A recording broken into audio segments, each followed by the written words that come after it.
Bonjour, bonsoir, ça dépend de l'heure à laquelle vous nous retrouvez. Bienvenue à ce tout premier numéro de la semaine de votre émission À nous le sport, comme vous le savez très bien. Cette émission qui vous débriefe toute l'actualité sportive. Alors, nous sommes où? Nous sommes dans la commune de Ngaliema, précisément à Champions Academy. Nous sommes venus à la rencontre d'un grand boxeur. Lui, il est devenu le numéro 1. C'est les Congolais évoluant en boxe professionnelle qui siègent ici à Kinshasa, en République démocratique du Congo. Aujourd'hui, tu as découvert Naye, la carrière professionnelle Naye. Alors, serrez vos sentir car nous partons maintenant à la rencontre de notre champion du jour. Let's go.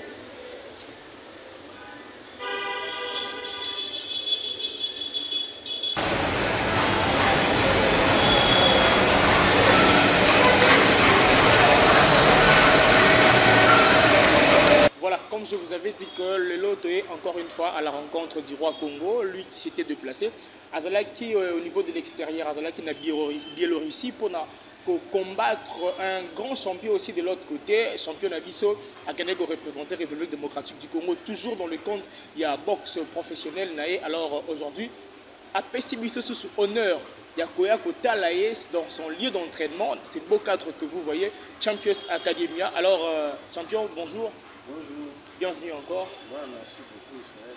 Champion santé, ça va déjà, il y a tout dans tout. Ouais, santé, ça va vraiment, tout va très bien. Ça va. Alors champion, aujourd'hui, Toko Mekakobete Masolo, comment déjà, à part entraînement, aux Ongikin, entraînement, ils ont les gars bien, là on le sait, hier j'étais avec vous, je vous ai trouvé en plein entraînement, parce que ma combat, vous avez préparé ma combat hier à l'avenir. Alors aujourd'hui, on va un peu discuter, les téléspectateurs, par rapport à combat au niveau de la Biélorussie, tu étais allé représenter Mboka Nabiso, toujours drapeau à Mboka, au Bundaki avec un Bélarus, quand il y a UBA c'était le 2 mai. Alors champion, préparation avant combat, pendant les combats et après les combats, tout bêtement les solo en lelo. Bon, en fait, tu vois, là c'est au moment où il y a le Boyaki Awa, donc la boxe d'abord demande tout.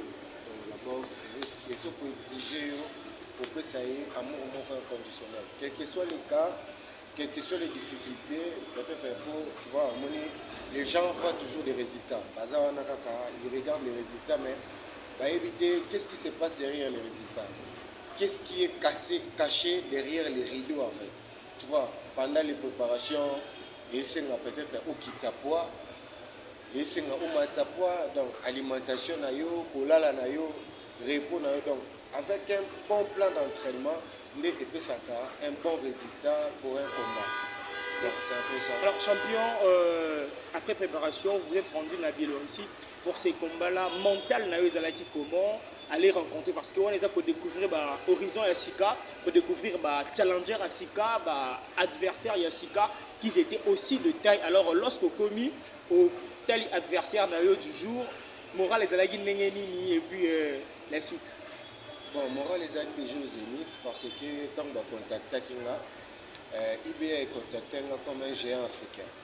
Donc, je vois l'image que je suis un champion d'Afrique, ma boxe amateur et tout. Et tant donc c'est un combat où on a pour représenter non seulement la RDC, mais pour représenter tout un continent en fait. Donc, continent Mumbani a pour représenter. Et c'était un honneur pour moi et pour la RDC, pour notre sport, pour notre ministre, ainsi que notre fédération de la boxe congolaise qui est dirigée par le général Ilunga Dodo Liyo. Donc c'est un peu ça. Alors champion, vous êtes arrivé là-bas, adversaire du jour au Burundi, comment ça s'est passé, combien de rounds vous avez tenu, et puis voilà, parce que dans la boxe comme Yomoko, je me rappelle la dernière émission, Box, c'est la victoire, défaite d'un match nul. Alors expérience, nouvelle expérience au bout de la Biélorussie. Comment et les gars qui... En fait, la expérience moko contre Zaki à 92 kg, là Chris White, la champion d'Afrique, Chris White.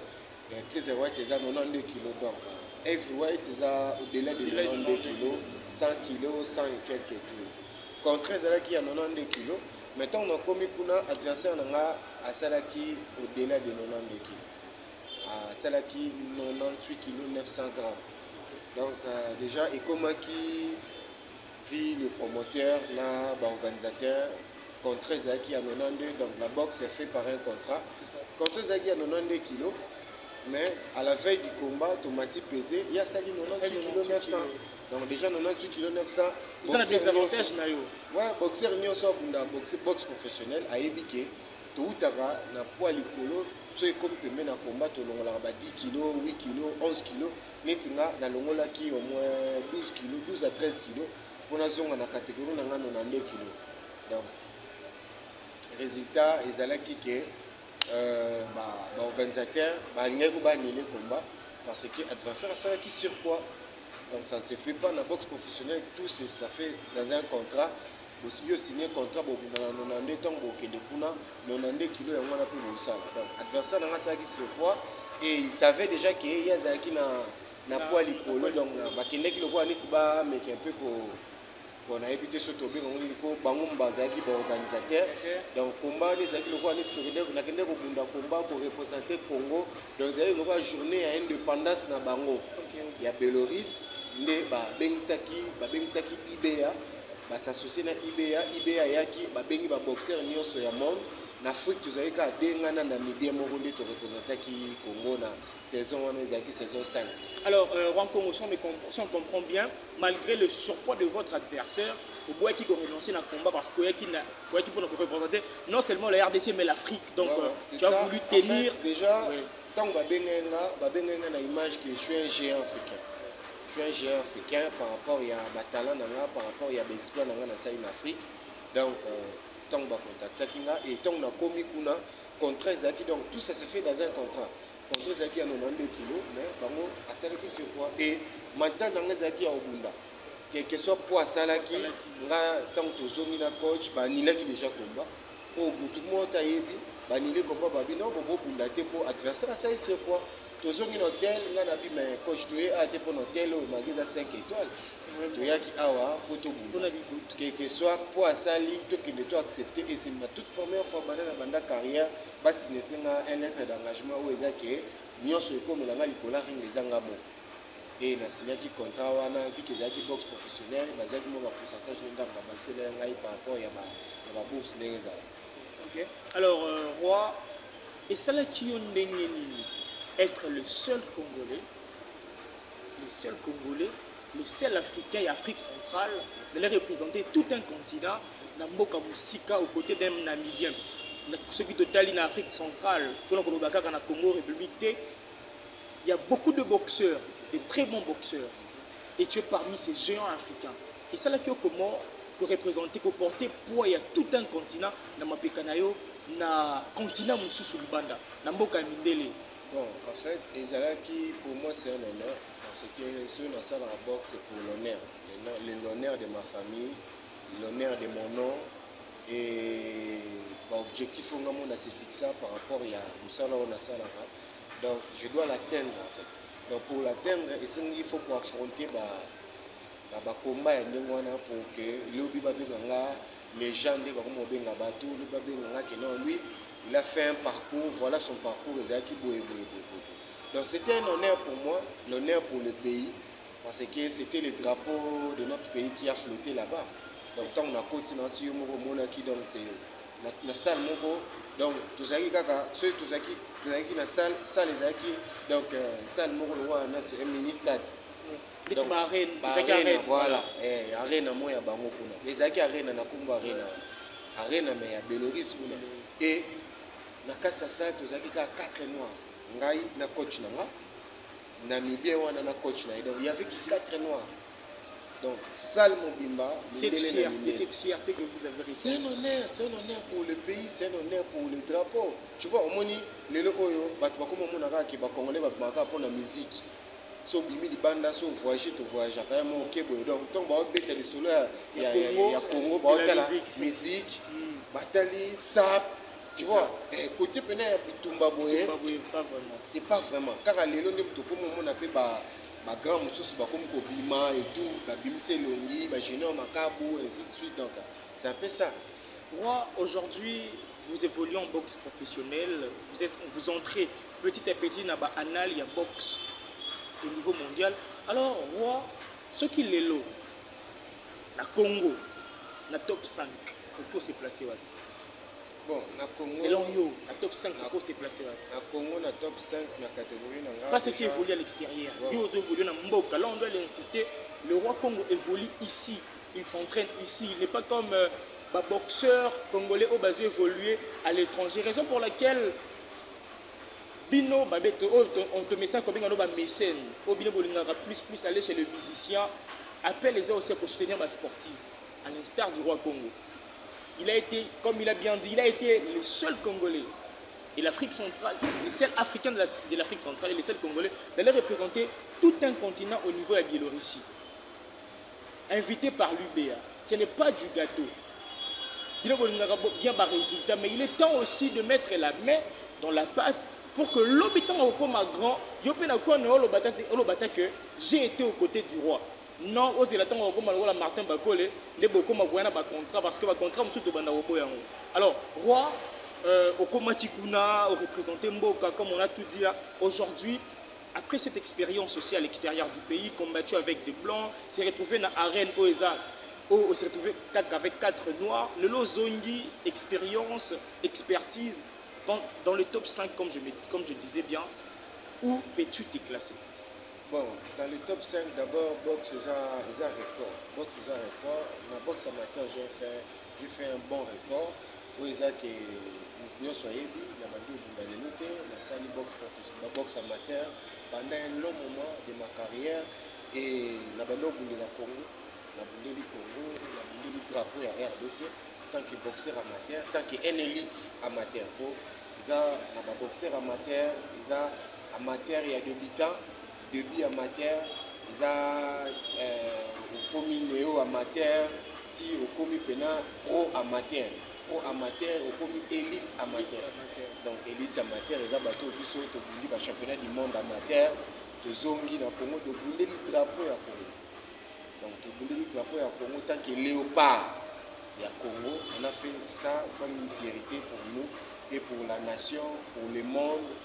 Au Maroc, au Liban, au Marocain, tout ça, préparation, tout ça, la préparation, quand on a martyr. Et préparation, mon groupe, tout dans tout l'année de la bannière, comme tout le norme, ça pété. Les invités. Mais, puisque ça, les préparations, en fait, on donne le meilleur de nous. De mon côté, moi, je donne le meilleur de moi, avec l'équipe aussi. On donne le meilleur de nous, avec les coachs et tout, donc pour que tout ça n'a pas bon résultat. Tu vois, les lots, la boxe amateur, Congo est comme placé. Ceux qui, 40e dans le monde, entre 9e et 11e, ils ont même négocié pour payer belé. Pourquoi? Par résultat, on a un PC. Donc, en fait, surtout le la Congo, culture, ils ont musique, culture, ils ont danse, culture, ils ont cerveau. Culture, pour boxe, il faut chose à mailler les ténèbres pour ça, boxer. Je te dis, donc, il faut d'abord avoir la capacité intellectuelle et au salaire. Au début, on a mais tant on a la formation, il y a la psychologie et tout. Et j'ai compris que bateau arts martiaux, sport de combat et tout, musique. Donc, ce sont des personnes qui ont une intelligence, intelligence kinesthésique. Donc, ils ont une intelligence liée à un canal dominant à moto. Tu vois, et moi, quand je me suis dit que non, quand je me suis mis dans mon que non, oui, quand on a tellement, on a compris que non. Mais ça a une intelligence et je dois l'exploiter. Donc, Moutounio sauté, Aza censé causer la bureau, pour comme lettre, pour ça la mathématique. Non. Tout ça, ce sont des intelligences particulières. Il y a Moutou. Oh, Moutou, Aza n'a pas il est dans le cerveau, conscient. Tu vois, et moi j'ai étudié ça, et j'ai développé ces potentialités, et je mets l'autodiscipline. Parce qu'il n'y a rien. Tu peux avoir la motivation, mais sans l'autodiscipline, tu n'y arriveras pas. L'autodiscipline des jeunes à Congo, on est des jeunes, donc à des fois tu te prives à beaucoup de choses, tu renonces à beaucoup de choses parce que lobby dans 4 heures, il faut l'entraînement. Donc tu vois, on a 6 heures à 5 heures de temps d'entraînement. Oh, il faut aussi ça, donc aussi ça demande aussi le repos. Et c'est moi, il faut paiement. Donc, vous en attendez que vous allez faire ma masse, et tout. Donc, vous allez comprendre la vision. Vous allez peut-être mais nga na Congo awa la catégorie nanga na bateau va évoluer en Congo, je suis premier. Je suis premier. Mais selon un ranking par rapport à classement, premier dans la catégorie dans les juniors Makabu et ainsi de suite. Bateau Nios Baza de Bosso Nanga sont ceux qui évoluent à l'extérieur. Ce sont ceux qui évoluent à l'extérieur. Et moi, je suis le seul Congolais qui demeure et évolue ici au Congo. Nakeba poto na zongi, nakebo na zongi, nakeba mboka bo na zongi, et j'ai accepté de combattre pour ma nation, pour les drapeaux. Bon, yo ka sinde na Kenya na Biélorussie kuna ba proposer nga te na tigala ko. Ba proposer nga. Tigalité parce que na yebi l'amour du pays. L'amour du pays. Mais le pays ne vous récompense pas, roi. Pourquoi ne pas adopter la Biélorussie comme pays adoptif comme né de Monagui? Bien que Nani Martin Bakoli a gardé la nationalité congolaise, mais il est en Écosse. Tout le monde a un drapeau Écosse à gauche, il y a la République démocratique du Congo à droite. Et vous avez cette opportunité, vous avez renoncé. Pourquoi? Bon, en fait, pas seulement renoncer, la vie c'est un choix. La vie, moi je le dis toujours, nous sommes le choix. C'est une parole que Jean-Paul Sartre a dit, nous sommes le choix. Donc la vie c'est un fait des choix en fait. Il faut savoir choisir.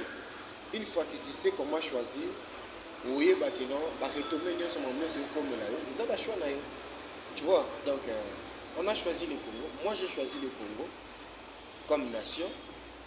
Il y a rebondé là-haut. Mais on a choisi en monter dans ma gamme pour n'abotama congolais. N'abotami congolais de sang, congolais de race, tu vois, Bantou. Et surtout, je vais un roi congolais, un roi d'Afrique. Pourquoi? Parce que et où est le Congo? Il y a un Zambie et tout le monde un roi d'Afrique, un roi congolais. Roi, j'ai une question pour vous. Qui est derrière Roi Congo? Bon, ce qui est derrière moi, premièrement, c'est Dieu. Premièrement, c'est Dieu. Et deuxièmement, c'est mon équipe.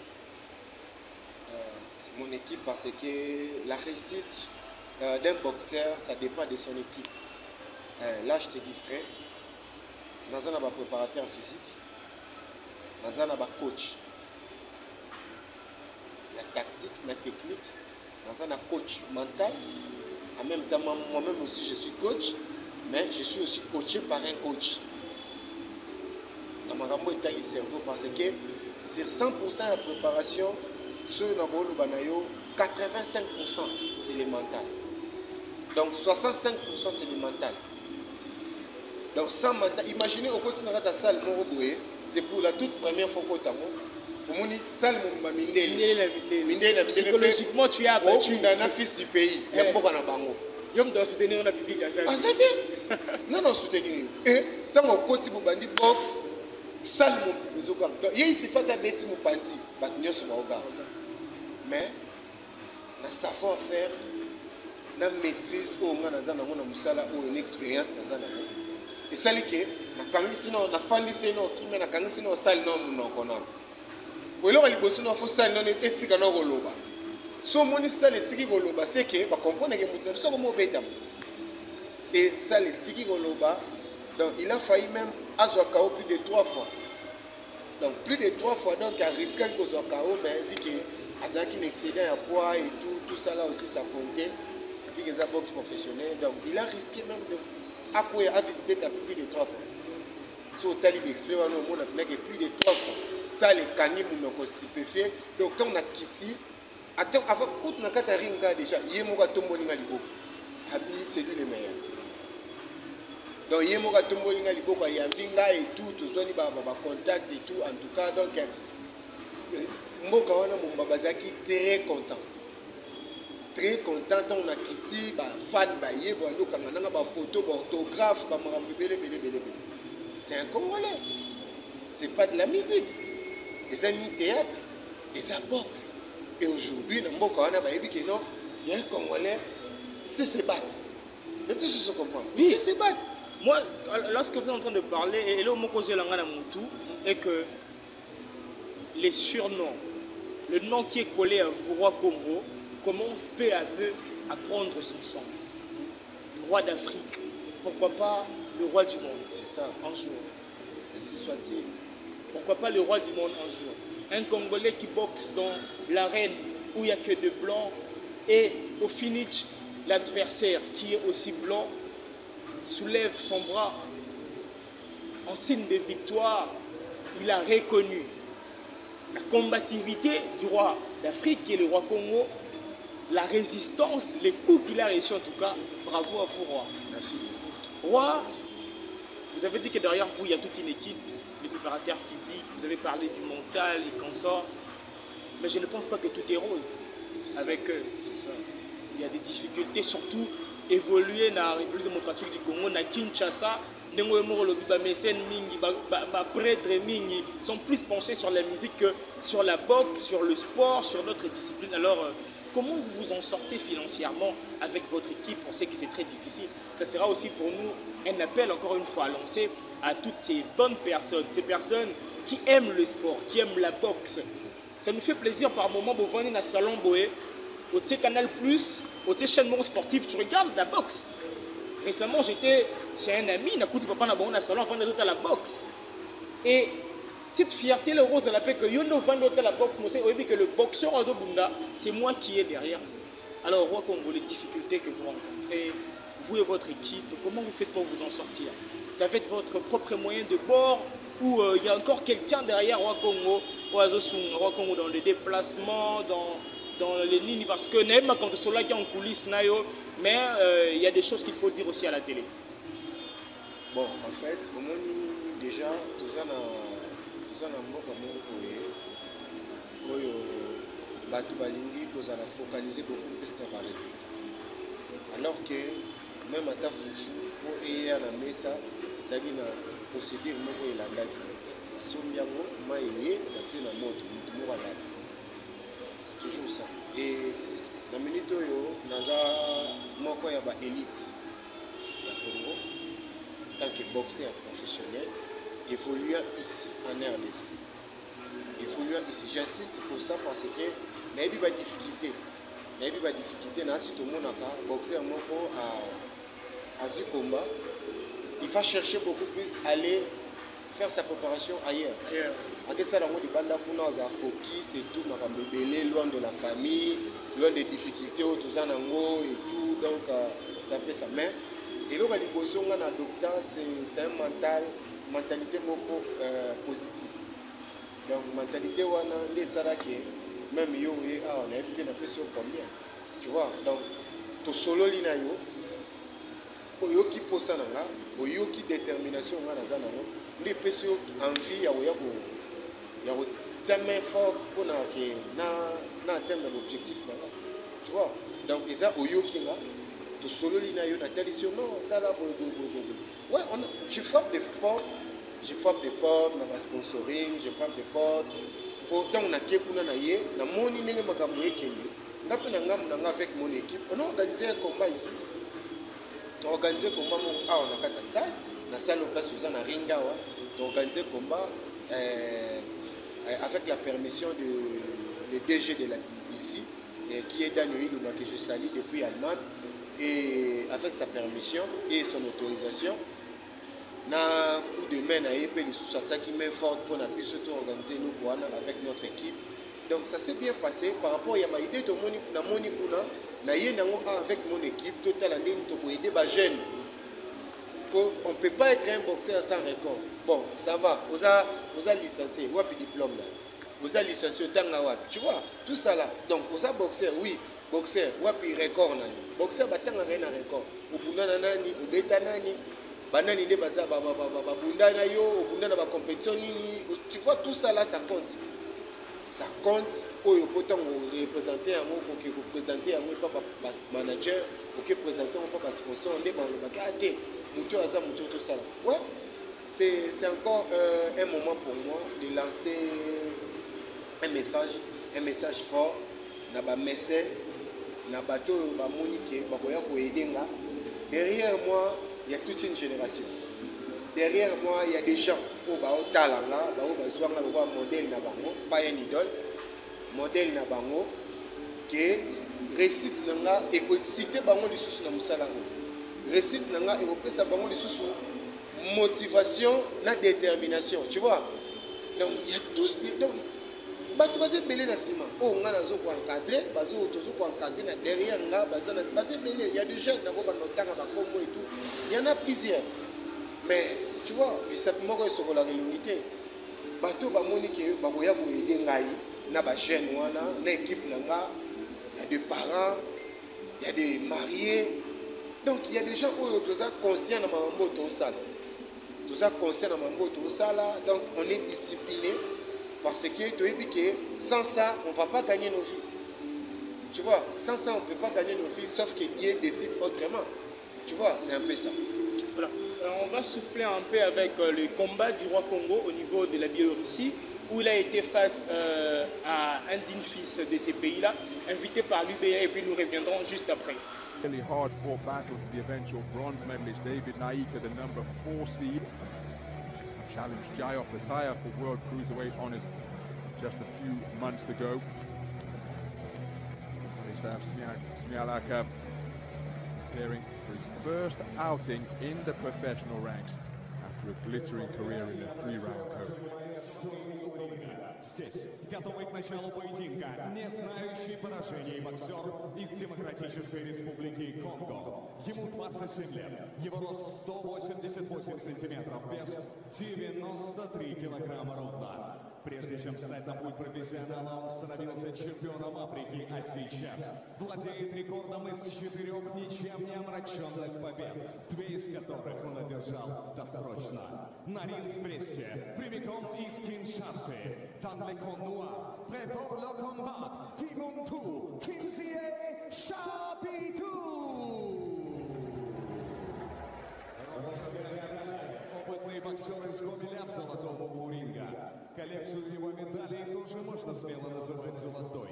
Он много раз побеждал на национальных и международных соревнованиях и заслужил гордое звание мастера спорта международного класса. Его вес 97 килограммов, рост 193 сантиметра. И сегодня, в 32 года, в статусе действующего чемпиона Республики Беларусь, он дебютирует на профессиональном ринге. И он готов. Владислав Смяглика!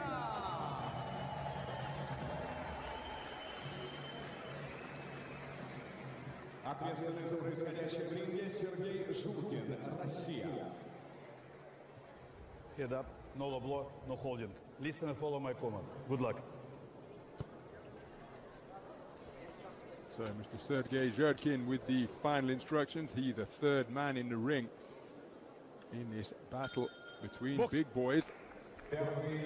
Making his professional debut is the man out of the gold corner wearing the white trunks trimmed with gold. He's the taller of the two operators. He's just stepped off the back foot to launch a left jab to the body, and that is Vladislav Smialaka, 32 years of age, from Gomel in Belarus.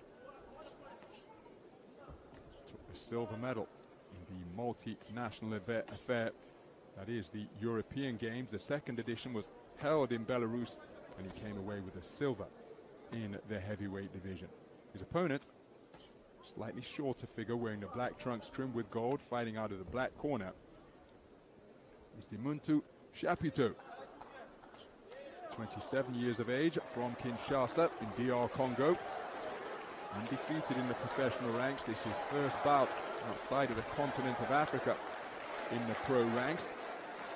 And this contest scheduled for 6 rounds. Nice jab while moving to his left, twice in quick succession from Chapitou.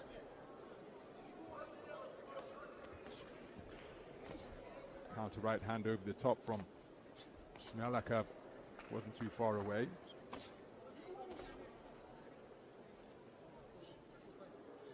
Approaching the halfway stage of this opening round. Nice movement in the pocket from Chapitou. Corkscrew right hand is a really educated shot from Smialaka.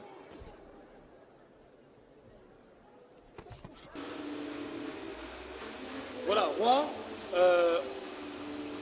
après combat à Biélorussie au Zongi, vous êtes en préparation. Alors, prochain événement, Izanini, est-ce qu'il y a des combats à l'horizon déjà que vous avez contacté, vous avez une production déjà, ou est-ce que c'est là, vous êtes juste en plein entraînement en attendant un contrat, nous souhaitons.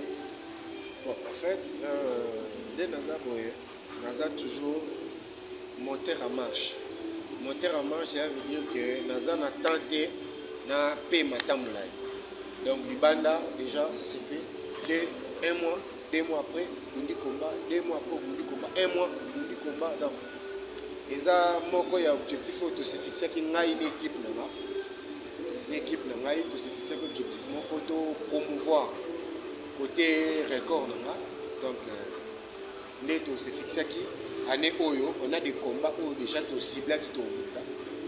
Les Amwana, Nazo, entamé moko, encheminé moko, malé, na oto bunda combat moko, n'engana bunda na Tanzanie, sauf que Tanzanie ngo, bon, on a singaki zaki trop par rapport à n'engue tout ça là qui budget na biso, on a une équipe na ngai, il n'y avait pas de sponsors, ngai moko, à l'aide de Dieu et les autres, la famille et tout, les gens qui m'ont soutenu pour tout organiser avec en collaboration avec Champions Academy.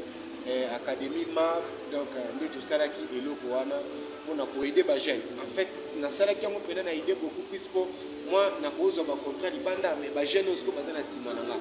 Bato bazo talela ngai wana. Bato bazo zonga le modèle na bango. Donc une fois bazo mona nga nazo bunda, nazo pesa ba résultat, ils ont excité bango pe lobby, ba comme place wana. Tu vois? Donc bato mususu bazu occasion ya ko sala ba longues études.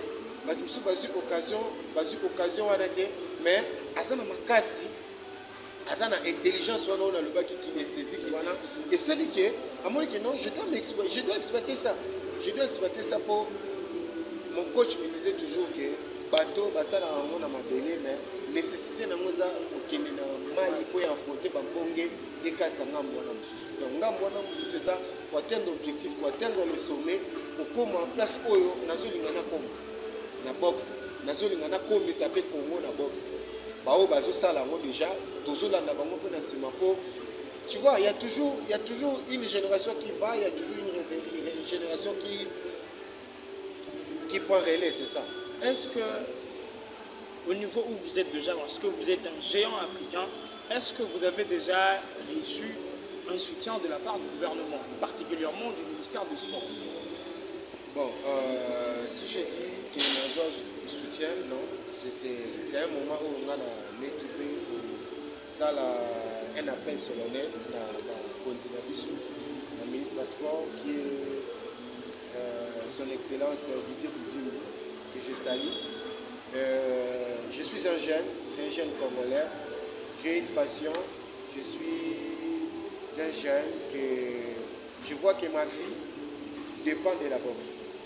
Ma vie dépend de cette carrière que je suis en train de faire. En fait. Donc, votre soutien moral, financier, ça va me donner, ça va m'exciter encore, me donner encore le meilleur de moi pour que à la prochaine, Naya na ba résultat de ce encore magnifique pour na mboka na biso, pour na drapeau na biso.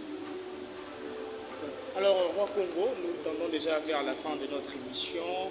Est-ce un conseil à donner à... Vous savez, aujourd'hui, comme vous avez dit, Monde à Sport, il a peu soutenu, vraiment peu soutenu. Alors, plusieurs jeunes, oh, bah, c'est lancé qui n'a Monde Yango, bazo désespéré, bazo lemba, bazo tika.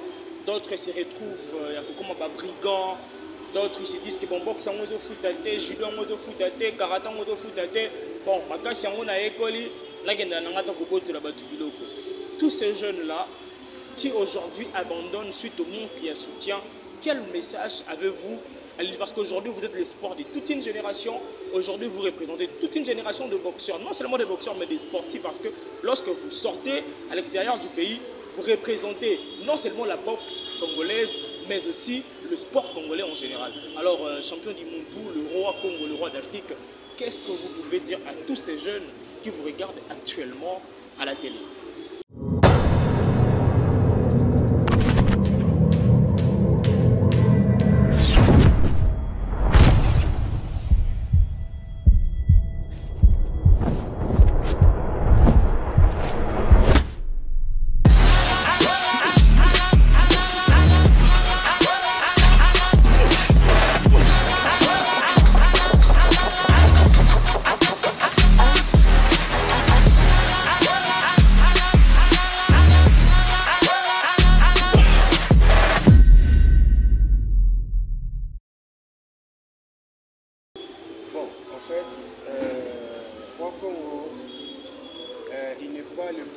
métier des autres. Roi Congo, c'est un mental. Quand je dis un mental, il y a un vieux qui m'a dit un jour, pourquoi totem ya France est à Soso. En dehors, il y a un politique, il y a choix. Alors, il y a un mental, donc imperturbable. Soso, les tout fans de Soko Bande, Libanga, Poya Odo, Dangu, Bamouza, So Bete, Libanga, Akimi, Azonga, les Soso. Donc, ce qui est à Boukani Likolo, Aoyaka Kana, le colonel Boité, ça Ozonga Kei. Donc, détermination, on a toujours mon amour. Il y a une mentalité, on est aussi à la français, bas à la grande. Na mamne so ba sa ata Afrique zo benga na bango mais ba continuer toujours ko ya ko ba yebi objectif ni bazana ata to finga bango mais ba yebi eloko ni bango ba na ngoposa pona biso. Donc je suis pas politique mais là mais qui vont dans le qu'on a parce que ils ont une mentalité au moins dans. Donc quels que soient les échecs, quelles que soient les difficultés, donc continuez toujours, ne jamais abandonner comme dit Général Saka Emmanuel Kalombo, que je salue, un grand champion. Donc, ne jamais abandonner. Les talents sains ne suffisent pas. Ce qui suffit, c'est la dévotion que tu as, c'est ce que tu fais. L'autodiscipline, manger zate, qui c'est zate, nazana ni eloko moko e relaxa ki nazana ta kisi. Non, qui c'est ça engagement na yo zune eloko zo sa. Ne ya mwana kisi. Pour ce que engagement même na moi si pour le honorer. Donc ndenge ngape na zo engagement na musala ono sala na zo pour honorer malgré ma difficulté na ya otalisa yango batu. Malgré ma kamnyoso na zo kuta na ba kuba ma kamnyoso mais je continue toujours à aller de l'avant. Na mona ba massa na mususu ba grand sportif ba bon sportif mais tout ça la station ma campagne mona ba autant ba ministre et tout. Bazaki peut-être mususu ba plus talenté kenga. Mais peut-être la réalité à vie, les circonstances, ne celle qui va abandonner. Je n'ai pas de circonstances, je n'ai pas de difficultés, mais je continue toujours à ne pas renoncer. Je n'ai pas abandonné, je continue toujours vers le devant parce que les besoins de vers mon avenir, c'est ça. Et je le crée maintenant, ici et maintenant. Vous avez la télé, vous avez la télé, vous avez déjà. Avec un premier pas, tout commence par là. Un chemin de 1000 km commence toujours par un pas. Pas nos bandits, pour les battre, continuer, avec persévérance. Nous, on a lobby, on a des petits résultats. Il y a de cela 10 ans, il y a de cela 5 ans, nous allons profiter, nous allons et tout. Donc, c'est un peu ça. En tout cas, message pour la chaîne et là, on a un positif lié un objectif d'être écologique. Donc, ils ont ça là famille, maman, mboka samate, donc il ça l'a déterminé un objectif positif. Donc, au moins, on a pu battre les gens qui ont été awa na bengaki yo oye otali idée o ngana za nango moni souhait na désir o za nango pour na musala o ndo ye awa est-ce na plus pas million. C'est un peu ça en tout cas message na pour na ba jeune ya ngwana avant de chuter na opesa ba dédicace DMT Esprit Millionnaire. Bon, en fait, DMT Esprit Millionnaire, DMT est une abréviation comme on a dit Dimuntu. Je viens d'une famille, Dimuntu, mon père Jean-Claude Dimuntu, Marie Chiramoliba, que je salue, en France, et ma mère Sylvie Bikoko, que je salue aussi, qui est en France, donc na pesi mbote na bango bango ndenge basali ke tout ça pour ceux qui bango basakana peut-être tout ça la moitié. Donc DMT Millionnaire oyo ezana kombo nanga. Donc kombo nanga ils ont représenté résilience na musala on osala. Donc kombo nanga oyo ils ont la discipline, autodiscipline na zara nango ba nyos bazana nga ba yebi ke non wa ko c'est un bosseur. Donc vu que écoute il y a un certain année ba benganga Cristiano ba boxer parce que détermination na nga na musala makambo nazalaka nango discipline nazalaka toute discipline oyo na influence entourage na nga environnement na nga nde yango wana eza kombo na nga nde yango wana eza honneur na nga et esprit millionnaire oyo eza je suis un chercheur natangaka mwa mingi natangaka livre moko c'est là où j'avais compris que la pauvreté et la richesse ça dépend de ton esprit c'est un état d'esprit.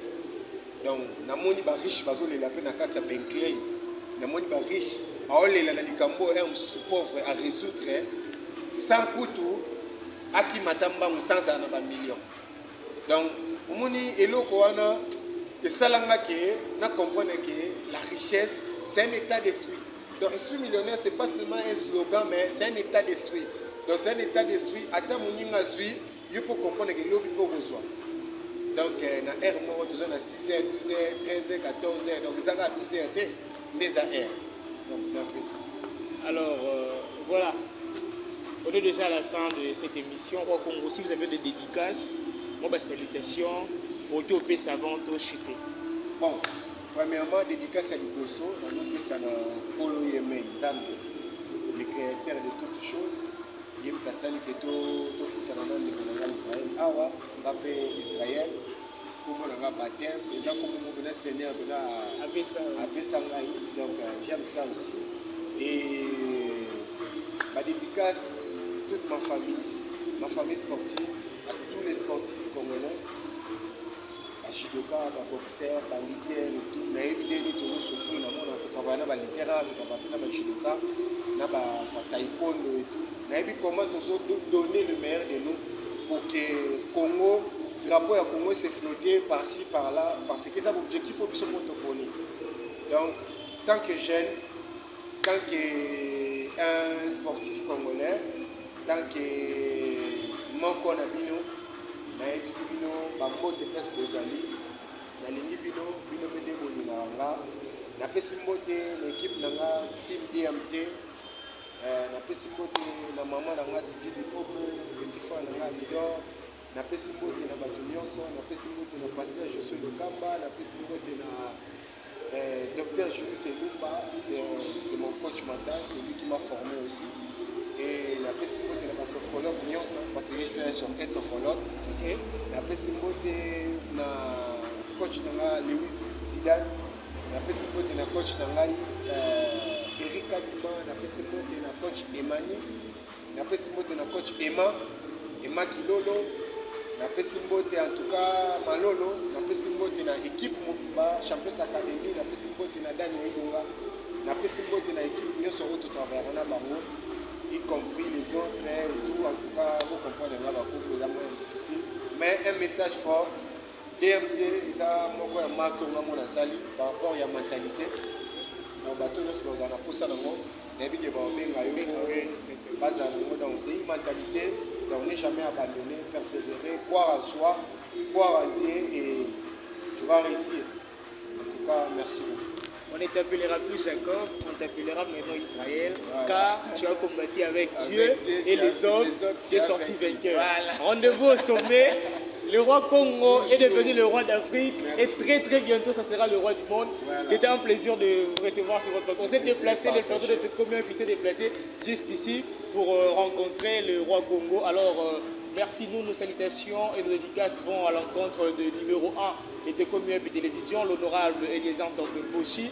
Je salue Amos Loubaki, notre directeur de programme qui venait tout justement de se marier. Grévis Tekilazaya, le rédacteur en chef.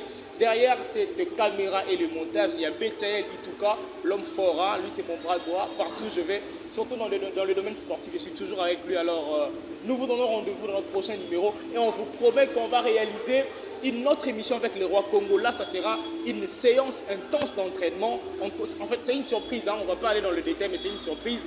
On sera avec lui lors de ses entraînements. On va l'accompagner. Nous, on a choisi d'accompagner le roi Congo. Déjà, à niveau roi d'Afrique. Pourtant, on comme le roi du monde. Abo Sanabi, sauté tous à la line à WBA, tous à la line à WBO, la UBA, tous à la line partout. Alors, bonne soirée chez vous et à la prochaine.